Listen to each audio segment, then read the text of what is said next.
셜록 홈즈라고 한다면 코난 도일이 창조한 캐릭터이기도 하지만 세상에서 가장 유명한 탐정이기도 하죠.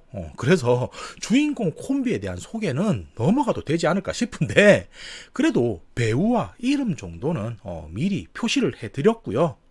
제목에서 보셔서 아시겠지만 이 작품 같은 경우는 1902년에 출간된 홈즈가 주인공인 세 번째 장편 바스커빌 가문의 개가 원작이 되지만 이야기 드릴 작품은 영국의 그라나다 TV에서 제작한 드라마 에피소드 중 하나를 기준으로 하고 있기 때문에 일부 세부적인 요소는 소설과 차이가 있다는 점 미리 말씀드렸으면 합니다.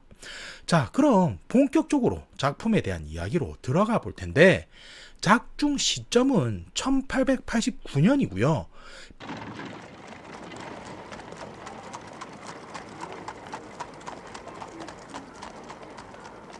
베이커가 221번지에 살고 있는 홈즈와 그의 동료인 왓슨 박사는 어제 부재 중일 때 의뢰인이 놔두고 간 지팡이에 대해서 서로 대화를 나누고 있습니다. 우선 왓슨은 지팡이를 들어 보이며 의뢰인인 모티머는 나이가 지긋한 의사일 것이라고 유추를 하고요. CCH라는 문구가 새겨진 걸 봐선 아마도 지방 사냥 클럽 회원일 것이라고 생각을 합니다. 이에 홈즈는 왓슨에게 박수를 치며 Bravo, Watson. I am bound to say you habitually underrate your abilities. 훌륭하다고 치켜 세우는데 연달아 하는 말을 들어보면 자네 자체는 천재가 아니지만 나 같은 천재를 돕는 데 있어서는 재능이 있군이라고 말을 하더니 다만 CCH는 체링 크로스 지역에 있는 병원을 뜻한다는 말을 하고요. 자네는 지팡이만을 보고 의뢰인인 모티머가 나이든 남성일 것이라 추측했겠지만 그는 건망증이 심한 30세 미만의 남성일 것이라고 이야기를 합니다. 헌데 아니나 다를까 말이 끝나기도 무섭게 의뢰인인 모티머는 다시 베이커가 221번지로 방문을 하게 되는데 그의 모습을 보면 방금 홈즈가 언급한 바와 같다는 것을 알 수가 있게 되고요. 셜록 홈즈라는 남성이 얼마나 비범한지를 단순한 대화 몇 마디로 알 수 있게 됩니다. 자, 그럼 이 의뢰인이 방문한 목적에 대해서 알아볼 텐데 그는 찰스 바스커빌이라는 사람의 주치의라고 이야기를 하고요. 며칠 전 찰스는 집 근처에서 죽은 모습으로 발견이 됐는데 인상이 지나칠 정도로 고통스럽게 일그러져 있었다는 말을 하게 됩니다.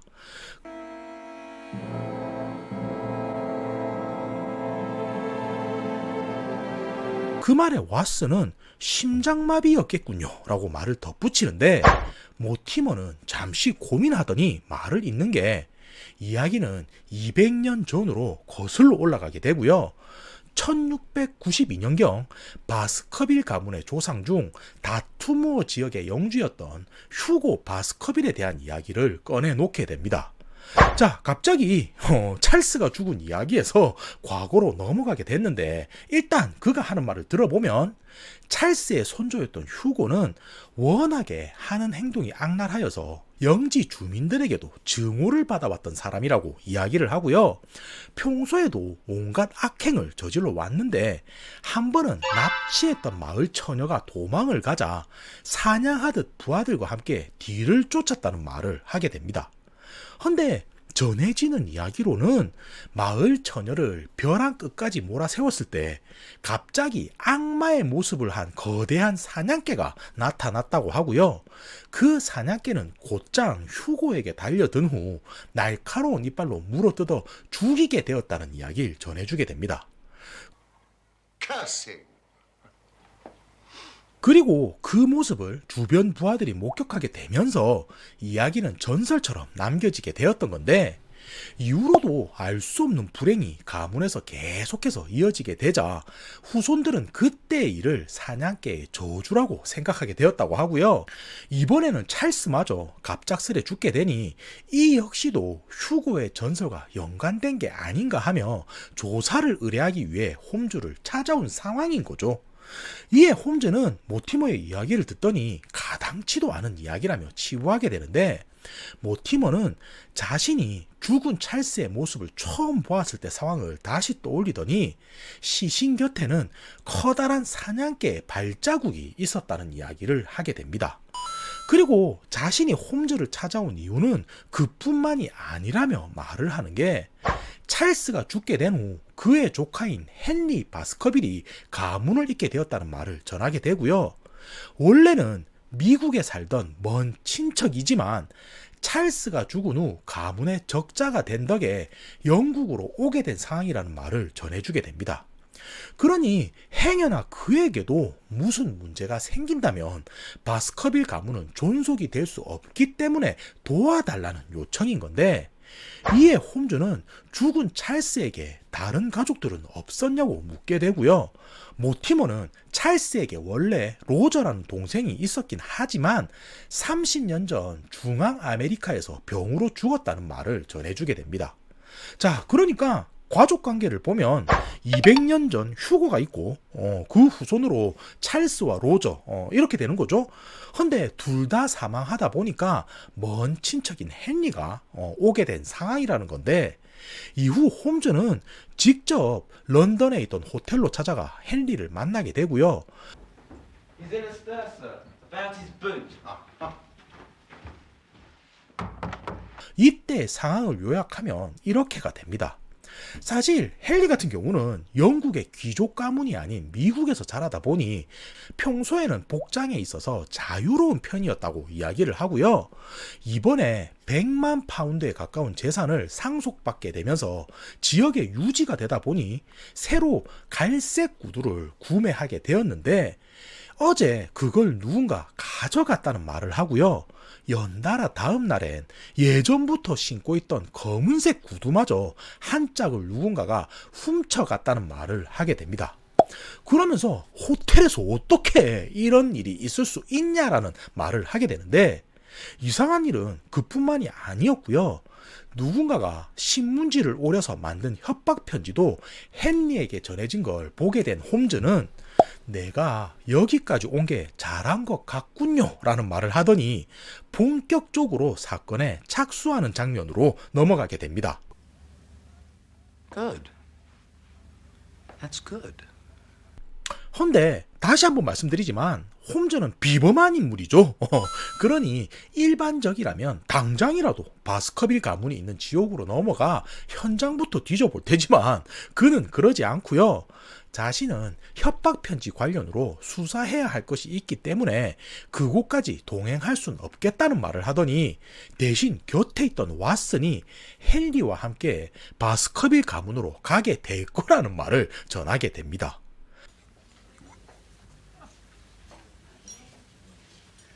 자, 일단 여기까지 상황을 정리해봤으면 하는데, 찰스가 죽은 게 사고인지 살인인지는 모르지만 이후 헨리라는 상속자가 나타나게 되자 누군가 협박을 하면서 가문에 돌아오기를 막은 존재가 있다는 건데, 이후 왓슨이 바스커빌 가문이 있는 지옥으로 가면서 만나게 되는 사람들을 정리해보면 이렇게 설명드릴 수 있을 것 같습니다. 우선 기차역에서 내리자마자 주변에 무기를 든 경찰들이 어수선하게 있는 걸 보고선 어찌된 상황이냐 묻게 되는데, 인근의 교도소에서 셀든이라는 무기수가 탈옥했다는 말을 전해 듣게 되고요. 한 가족 전체를 무참하게 살해한 정신 이상자이기 때문에 밤에는 문을 걸어 잠그고 밖에 나다니면 위험할 것이라는 말을 전해 듣게 됩니다. 그러니까 아까 잠시 언급한 전설 속의 무서운 사냥개도 신경이 쓰이는 건데, 이 지역에는 탈옥수도 있다는 거고요. 다음은 존 베리모어와 엘리자 베리모어라는 부부를 만나게 되는데, 이들은 각각 집사이면서 가정부로서 그동안 바스커빌 가문에서 대대로 일해온 사람들이라고 이야기를 하고요. 워낙에 충직했던 고용인이었기 때문에 찰스가 죽은 후 500파운드를 유산으로 남겨주기도 했다는 말을 전해 듣게 됩니다.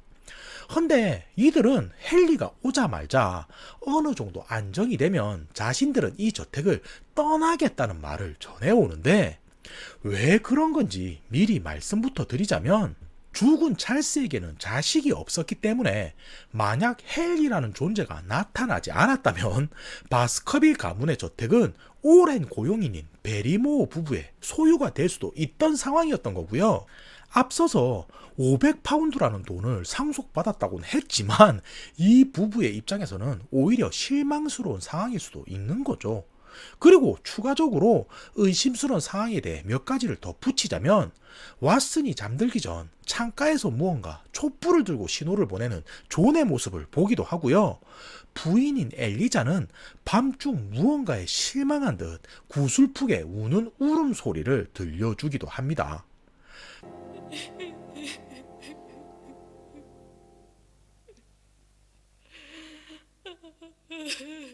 그리고 다음은 마을에 나갔던 왓슨에게 잭 스태플턴이라는 남성이 먼저 다가오는데 그는 마을에서 좀 떨어진 황무지 부근에 살고 있다고 이야기를 하고요. 예전에는 학교를 운영하기도 한 학자였지만 전염병 때문에 아이들이 많이 죽게 되자 지금은 이곳에서 곤충을 연구하며 생활하고 있다고 이야기를 전하게 됩니다. 그러면서 자신은 죽은 찰스와는 평소 가깝게 지냈던 사이였다는 말을 하더니 왓슨 당신이 이곳에 있는 걸 보니 홈즈 씨도 왔습니까? 라고 묻게 되는데 Dr. Watson, you are here. It follows then that Mr. Holmes is interested. 이에 왓슨이 홈즈는 다른 사건 때문에 런던에 있다는 말을 하자 잭은 잠시 고민하다 이곳에서 조금만 걸으면 저희 집이 있으니 제 여동생도 소개시켜드리고 싶군요 라는 말을 전하게 됩니다. 이게 얼마나 대단한 여동생이기에 뜬금없이 처음 보는 사람에게 소개하겠다 하는 건가 싶은데 그녀의 이름은 베릴 스태플턴이라고 소개를 하고요. 보시는 이 여성분이 됩니다. Jack! 근데 저는 이 책을 읽었거든요. 영상에서는 잘 표현이 되지 않지만 여기에는 베릴 양에 대한 묘사가 조금은 상세하게 나오는데 126페이지 부분을 보면 핵심적으로 어떤 언급이 나오냐면 오빠와 저렇게 다르게 생길 수도 있나 싶을 정도로 미인이었다라고 언급이 됩니다. 아무튼 마을 근처에는 잭과 베릴이라는 남매도 살고 있다 이런 거고요. 다시 이야기는 진행이 되는데 왓슨은 시시때때로 자신이 경험한 것과 목격한 사실들을 편지로 작성하게 되고요. 런던에 있는 홈즈에게 정보를 전해주는 역할을 충실히 실행하고 있는 모습을 보여주게 됩니다. 그러니까 반대로 생각해보면 홈즈는 이곳 바스커빌 가문 근처 지역에는 없지만 멀리서 왓슨이 전해주는 편지의 정보만을 보고 사건을 풀어나간다는 말인 거죠. 아무튼 그런 일이 오고 가는 상황에서 얼마 후인데 바스커빌 가문의 새로운 영주가 된 헨리는 이웃들을 자신의 저택으로 초대하게 되고요. 서로 인사를 나누는 과정에서 잭 스태플턴의 여동생인 베리를 보곤 한눈에 호감을 가지게 됩니다. 왜냐? 미인이니까 그런 거겠죠? Bravo, Miss Stapleton. Bravo. This happened. 물론 저녁 식사 때 오고 가는 대화 내용을 보면 황무지 부근에서 황소만한 크기의 사냥개가 목격되었다는 말도 오고 가긴 한데 조금은 허황된 이야기라 믿기 힘들긴 하지만 그런 소문이 마을에 나돈다는 것만은 사실인 듯 하고요. 마을 사람들은 진짜든 아니든 간에 그런 소문이 들려온 후론 황무지 쪽으론 아무도 접근하지 않는다는 말도 전해 듣게 됩니다. 그리고 모두들 돌아간 이후 늦은 시각인데 밤중 헨리는 자고 있던 왓슨을 깨우게 되고요. 무슨 일인지 확인해 보니 그날 밤에도 어김없이 집안 집사인 존이 황무지 쪽 어딘가로 신호를 보내고 있는 모습을 목격하게 됩니다. Paramore. Yes. It's been there half an hour. 그리고 그 신호에 맞춰서 황무지 쪽에서도 누군가가 답신을 보내온다는 걸 알게 되는데 평소 찰스의 죽음과 함께 자신의 신변에 위험을 받고 있던 헨리는 지금이야말로 모든 걸 밝힐 기회일 수 있다며 왓슨을 설득하게 되고요. 그렇게 두 사람은 총을 손에 쥐고선 저택을 벗어난 후 안개 낀 황무지 너머로 한참을 건너 들어서게 됩니다. 그리고 얼마 지나지 않아 정체를 알 수 없는 검은 그림자와 마주치게 되는데, 그는 헨리가 총뿌리를 들이밀자 곧장 모습을 감추고 말고요. 베리모 부부가 자신을 속이고 있다는 것을 확신하게 된 헨리는 그들을 추궁할 생각에 다시금 저택으로 돌아가게 됩니다. 헌데 존과 엘리자는 오히려 헨리가 돌아오길 기다리고 있었는데, 그들은 돌아온 헨리와 왓슨을 보더니 충분히 오해 살 수도 있는 행동을 자신들이 했다면서 진실은 이렇게 된 거라며 말을 꺼내놓기 시작합니다. 사실 교도소에서 탈옥했다던 죄수인 셸드는 가정부인 엘리자의 동생이었던 거고요. 그동안 황무지 안에서 숨어있던 그를 두 사람은 몰래 감춰주고 있었던 거였습니다. 그래서 걱정이 된 엘리자는 밤마다 울었던 거였고요. 남편 존은 모두들 잠든 시각에 촛불로 신호를 보낸 후 몰래 셸든에게 음식을 전해주고 했었던 상황이었는데, 탈옥수인 동생이 황무지에 숨어있다는 사실이 알려지면 안 되었기 때문에 마을에는 커다란 개가 나온다면서 소문을 내기도 했었던 거죠. 헨리는 이런 이야기를 듣게 되자 왜 그들이 처음 만났을 때부터 자신을 피하고 저택을 떠나려 한 건지를 이해하게 되고요. 지금껏 있었던 일들이 셸든이라는 탈옥수 때문에 벌어진 해프닝인가 싶어 더 이상 문제 삼지 않겠다며 마무리를 하게 됩니다.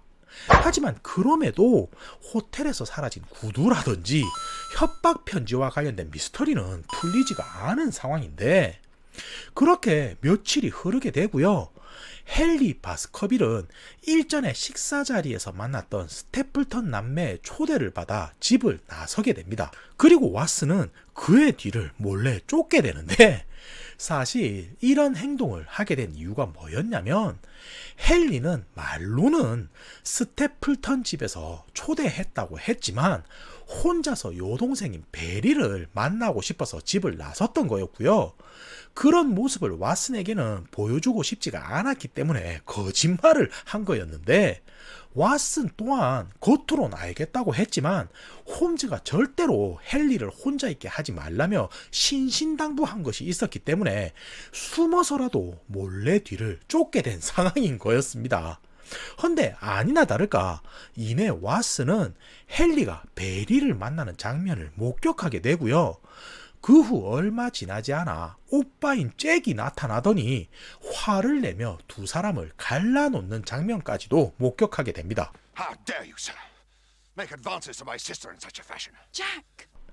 그리고 이 이후의 상황인데, 결국은 왔던 길을 되돌아오던 헨리는 숨어서 자신을 지켜보던 왓슨과 마주치게 되고요. 내가 나름은 이 지역의 영주인 사람인데도 왜 잭은 자신이 여동생과 이어지는 걸 반대할까라며 푸념을 늘어놓자, 왓슨은 아직도 이 지역 사람들에게 있어 휴고 바스커빌의 전설은 공포의 대상이라며 혹시나 자신의 여동생이 과부가 되는 게 싫었던 게 아닐까라며 위로 아닌 위로를 전하게 됩니다. 그러니까 심장마비로 죽은 찰스와 마찬가지로 헨리 역시 얼마 후 알 수 없는 연유로 죽을 수도 있으니 잭이 그런 상황을 경계하고 있다는 말인 건데, 듣고 보니 그럴 수도 있을 것 같고요. 여동생을 많이 사랑하는 오빠라면 충분히 핵슴직한 행동이지 않나 싶습니다. 그리고 그런 일이 있고 얼마 후 이번에는 정식으로 잭이 헨리에게 그때 여동생과 관련돼서 있었던 일은 자신이 무례했던 것 같다면서 사과를 하고요. 자신의 집에서 식사를 하는 게 어떻겠냐며 헨리를 초대하게 됩니다. 자, 잭이 갑작스럽게 태도를 바꾸게 이상하긴 한데 이 또한 여동생을 가진 오빠로서 할 수 있는 행동이지 않나 싶고요. 참고로 저는 여동생이 없어요. 그리고 이제 연달아서 이번에는 집사인 존이 헨리에게 다가와 말을 하는 게, 그동안 헨리 경께서 자신들 부부에게 해주신 은혜가 있기 때문에 보답을 하고 싶다는 말을 하게 되고요.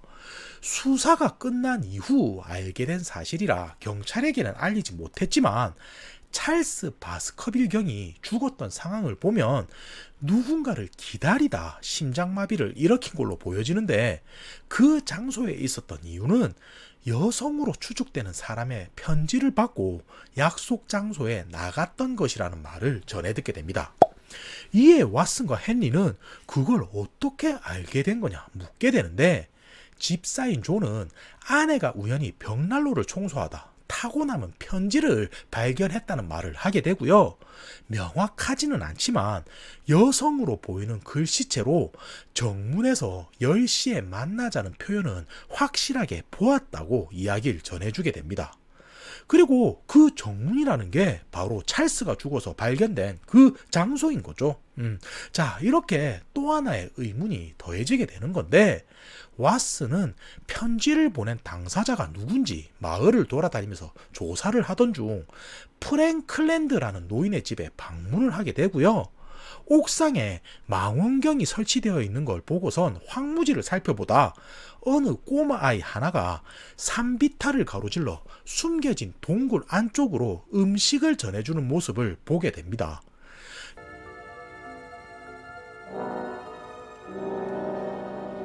이에 왓슨은 직감적으로 그가 셸드는 아니라는 사실을 인지하게 되고요. 런던에 있었을 때부터 알 수 없는 존재가 자신을 미행하고 있었다는 걸 느끼고 있었기 때문에 인근에 있던 모티머를 찾아가 계획을 말한 후 역으로 그를 습격할 계획을 세우게 됩니다. 그렇게 해서 두 사람은 총을 준비한 후 꼬마가 들어갔던 동굴 근처까지 다다르게 되는데 여기서 반전이 발생하는 게 오히려 왓슨을 기다리고 있던 존재는 런던에 있는 줄 알았던 홈즈였고요. Be careful with that gun. 왓슨으로 하여금 자신은 다른 사건을 수사하고 있다고 믿게 만든 후 숨어서 상황을 지켜보고 있었던 거였습니다. 그럼 홈즈는 왜 이런 행동을 했을까 싶은 건데 맨 처음 홈즈가 런던의 호텔에서 헨리를 보았을 때 신발이 사라졌다는 이야기를 듣고 사건의 진상을 예측했기 때문인 거고요. 자신이 바스커빌 저택으로 가게 된다면 범인이 경계를 할 수도 있으니 그런 상황을 막기 위해서였다고 이야기를 하게 됩니다. 그러니까 밤중 황무지에서 보았다는 그림자 역시도 사실은 홈즈였던 거고요. 왓슨이 그동안 보낸 편지들 같은 경우는 홈즈가 직접 우체국까지 찾아가서는 도중에 확인하고 있었다는 말을 전해주게 됩니다. 그러니까 홈즈는 그동안 벌어진 일들에 대해 모두 공유하고 있었다는 거고 중요한 핵심은 사건의 진상도 알고 있다는 건데 이때 모티머가 홈즈에게 물어보길 그동안 황무지 속에 숨어 계셨으면 소문의 사냥개에 대해서도 알게 된 것이 있느냐고 물어보게 되는데 홈즈는 이때 의미심장한 표정을 짓더니 사냥개는 실제로 존재한다는 말을 전해주게 됩니다. It does. 자, 그리고 이 이후는 결말로 이어지게 되는데 왓슨이 홈즈에게 찰스가 죽기 전 어느 여성으로부터 편지를 받았다는 이야기를 전해주게 되자 홈즈는 아무렇지 않은 듯이 무덤덤하게 그래, 그녀는 로라 라이언스라는 여성이고 잭 스태플턴과는 결혼까지 생각했던 여성이지라는 말을 전해주게 됩니다. 이에 왓슨은 이게 무슨 말이야 싶은 표정을 짓게 되는데 홈즈는 말 그대로 두 사람이 가까웠던 사이라는 뜻이고 서로 자주 만나며 글도 쓰고 했겠지라는 말을 하더니 하지만 두 사람은 이어질 수 없어.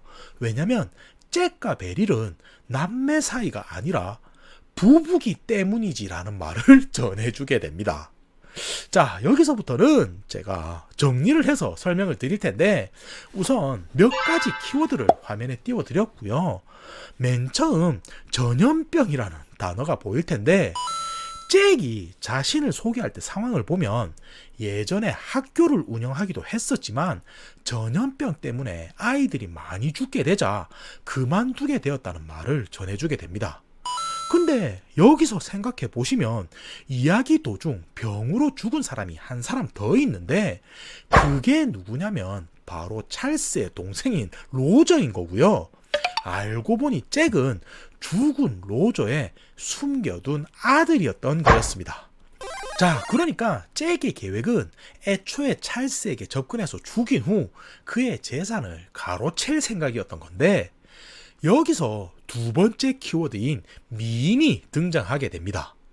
생각해보시면 제가 베릴에 대해서 묘사하길 오빠와 저렇게 다르게 생길 수도 있나 싶을 정도로 미인이었다라고 했을 텐데 그건 진짜 오빠가 아니라 남편이었기 때문에 그런 거고요. 맨 처음 잭은 자신의 아내를 동생으로 속여 찰스에게 접근시키려 했지만 베릴이 끝내 자신은 그럴 수 없다며 반대를 하자 결국 잭은 다른 방법을 사용하게 됩니다. 그리고 나온 게 로라 라이언스라는 존재인데 잭은 처음 마을에 왔을 때부터 베리를 아내가 아닌 여동생이라고 소개했기 때문에 그 점을 이용해야겠다고 여기게 되고요. 일부러 로라에게 접근을 한 후 가까워지고 찰스를 깨어내 달라는 편지를 대신 쓰도록 유도했던 상황이었던 겁니다. 그러니까 이후 찰스가 죽고 나서 헨리라는 존재가 나타나 베릴에게 지나치게 추궁대자 잭은 그녀가 자신의 아내라는 사실을 말하지 못하니 그저 화를 내기만 했던 거고요. 마지막으로 헨리에게 보낸 협박 편지는 누가 쓴 거냐 하는 건데 이건 잭의 아내인 베릴이 남편의 계획을 알고 있었기 때문에 헨리가 찰스처럼 목숨을 잃는 걸 막기 위해서 보냈던 거였습니다. 그러니 반대로 잭이 처음 왓슨을 만났을 때 했던 대화를 떠올려 보면 홈즈 씨도 이곳에 왔느냐고 묻는 장면이 있는데 Dr. Watson, you are here. It follows then that Mr. Holmes is interested. 이건 그가 범인이기 때문에 주변을 경계하고 있다는 걸 나타내는 행동인 거고요. 이 역시도 홈즈는 예상하고 있었기 때문에 혼자서 몰래 왓슨도 속여가며 사건을 수사했던 상황이었던 거죠. 자, 그럼 여기서 범인이 잭인 것은 밝혀졌지만 어떤 방식으로 찰스를 죽였을까 하는 게 의문인데 홈즈는 호텔에서 헨리의 구두가 2번이나 사라진 것에 의문을 가지게 된 거였고요. 처음에 사라진 건 새 구두였지만 두 번째는 헌 구두였다는 걸 알게 되자 분명 사용한 사람의 냄새와 관련이 된 것이고 이건 사냥개와도 연관이 되었을 거라고 추측하게 됩니다.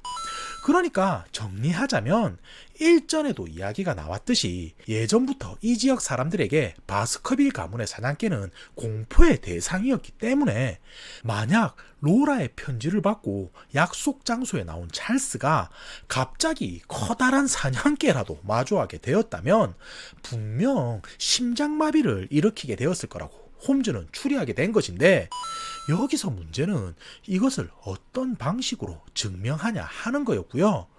왓슨이 얼마 후 헨리가 잭의 초대를 받아 저녁 식사 자리에 가게 되었다는 말을 전해주자 홈즈는 이걸 역으로 이용해야겠다고 생각하게 됩니다.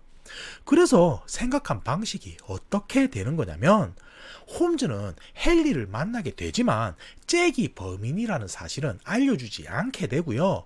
스태플던가에서 저녁 식사를 마친 후 돌아올 땐 마차를 타지 말고 황무지를 통과해 걸어서 오라고 시키게 됩니다.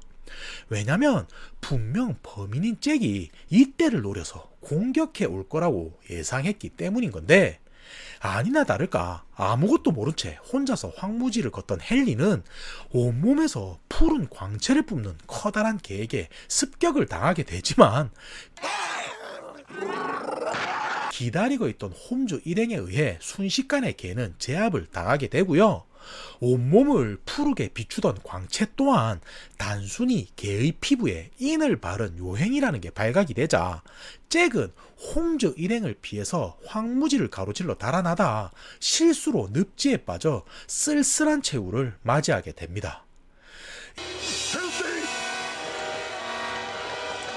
이렇게 해서 왓슨으로 시작해 홈즈로 끝난 바스커빌 가문의 미스터리한 사건은 해결이 되는 건데, 런던으로 돌아온 홈즈는 몇 주간이나 동굴 속에서 변변치 않은 식사를 이어갔기 때문인지 하루 정도는 즐거운 생각을 하고 싶다며 왓슨에게 말하더니 오페라 극장을 예약하는 모습을 보이며 이야기는 마무리가 됩니다. 극 후반부의 구조는 황무지를 배경으로 한 홈즈 시리즈 특유의 모험 활극적 요소가 가미되었고, 전반적으로는 기존의 홈즈 시리즈와는 다른 고딕 미스터리적 요소가 가미된 독특한 작품이었는데, 대대로 전해져 내려오는 무서운 전설과 함께 기묘한 등장인물들이 각자의 비밀을 숨기고 있었다는 설정이 이후 다른 작품들에게도 상당한 영향을 끼친 작품이지 않나 싶습니다. 봐주셔서 감사합니다. 끝.